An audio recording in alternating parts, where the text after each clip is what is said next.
ہر طرح کی تعریف اللہ ہی کے لیے ہے، جس نے آسمانوں اور زمین کو پیدا کیا اور اندھیرے اور روشنی بنائی۔ پھر بھی کافر دوسری ہستیوں کو اپنے پروردگار کے برابر ٹھہراتے ہیں۔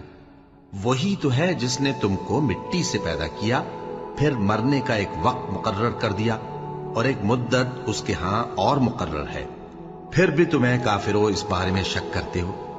اور آسمان اور زمین میں وہی اللہ تو ہے، وہ تمہاری پوشیدہ اور ظاہر سب باتیں جانتا ہے، اور تم جو کام کرتے ہو وہ سب سے واقف ہے۔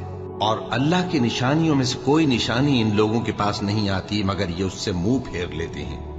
جب ان کے پاس حق آیا تو اس کو بھی انہوں نے جھٹلا دیا، سو ان کو ان چیزوں کا جن سے یہ ہنسی کرتے ہیں ان قریب انجام معلوم ہو جائے گا۔ کیا انہوں نے نہیں دیکھا کہ ہم نے ان سے پہلے کتنی امتوں کو ہلاک کر دیا جن کے پاؤں ملک میں ایسے جما دیے تھے کہ تمہارے پاؤں بھی ایسے نہیں جما